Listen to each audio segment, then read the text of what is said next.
Hey guys, it's Scotty with Trek Bikes Victoria. These are my 4.5 tips for beginner road cycling. I'm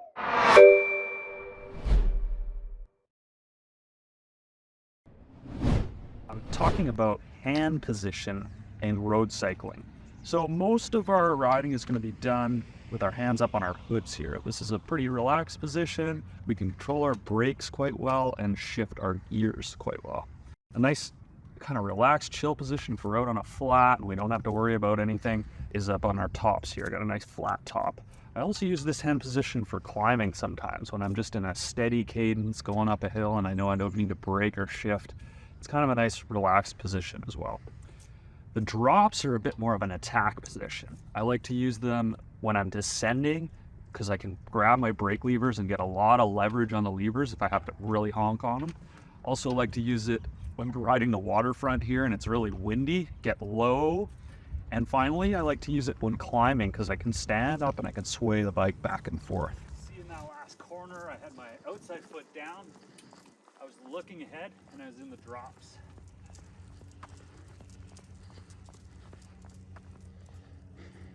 My next tip, number 2, is cornering.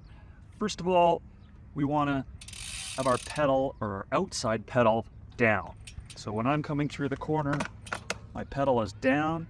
If I was to drop the inside pedal, you can see how close it gets to the ground there. That's edgy. We don't want to have our inside pedal. So we want our outside pedal down. I'm also putting pressure on my foot towards the tire and leaning the bike. I'm not leaning myself quite as much as the bike. The bike usually leans a little more than me. If I'm going downhill into a fast corner, I'm going to be in the drops so that I can control the brakes. I also want to be braking before the apex of the corner so I control my speed. You never really want to brake in the middle of the corner. That can really cause your tires to slide out. And finally, I'm looking ahead through the corner. I'm not looking down at my front wheel or my Garmin. I'm looking way ahead so I can follow through and know what's coming.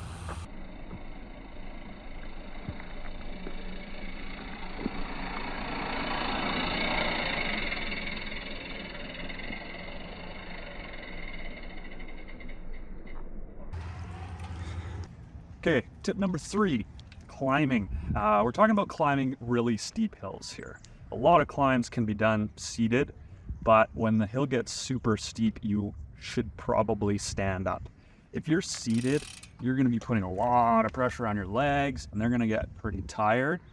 The beauty of standing up is that we're going to be able to use our body weight to drop down and push with our legs and also pull on the backstroke. So we're doing a full pedal rotation. Another tip for climbing is to be in the right gear before you're in the middle of the climb. If you're in the middle of a climb and you're shifting your gears, there's a huge potential for the chain to blow up, the derailleur to get in the spokes and cause catastrophe. So plan that hill and know if it's super steep, you're probably going to need to be in your lowest or easiest gear when you're at that apex. So get in that gear well before the apex of the climb.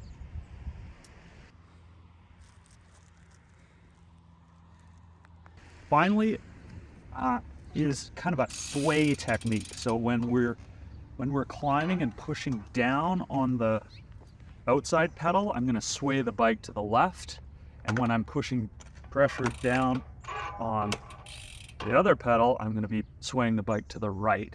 I'll show you this in action. It's a little hard to describe while I'm standing still here, but standing and swaying the bike back and forth with my body remaining kind of neutral is going to allow me to put a little more power and pressure into the bike and zip me up the hill better. Okay, so my 4th tip is a little bit technical, but it has to do with gearing and staying on top of the gear. If you're in a super high gear and you're going up a 2% hill or something, your cadence is going to drop down to 70, 60, slow RPMs.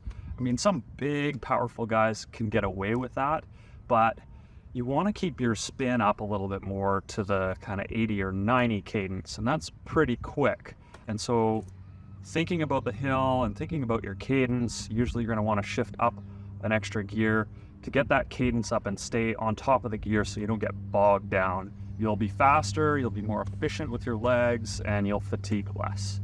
Okay, bonus tip is number 5. I just went on a 65K ride this morning. I guess there's a few tips here. Number one, it's starting to get busy out on the road and it's like 9:50. Get out early. I was out at 6:45. There was no cars. I had the road to myself. The birds were chirping. It was sweet. And also not too hot.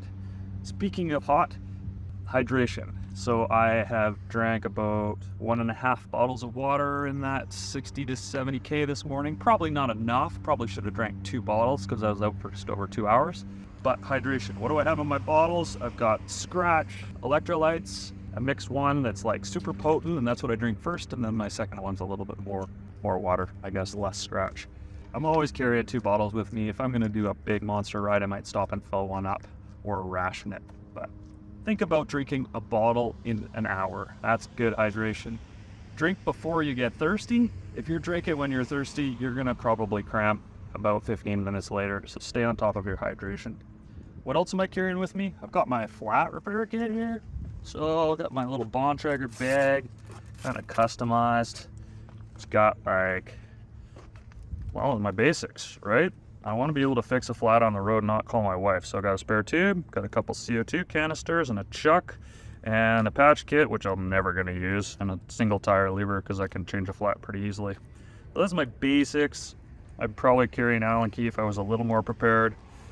But yeah, that's all I really need there. And then I got my, what do we got in my pockets? I got my arm warmers, so I started early. I had those on this morning. I've taken them off because it's nice and warm out now, but they were great this morning on the water. I got some snacks, Scratch energy chews. I can't believe I haven't eaten these yet. Saving them for, I don't know, maybe my next ride. I just had a bar or two. And my cell phone. Never leave home without your phone, just in case you have a catastrophe. You need to call for help. And my Garmin, which is dead because I've been riding too much and I forgot to charge it. But, you know, it's nice to have a computer to tell you how far you've gone or whether you're late for a photo shoot or something like that. All right, thanks for checking out the video.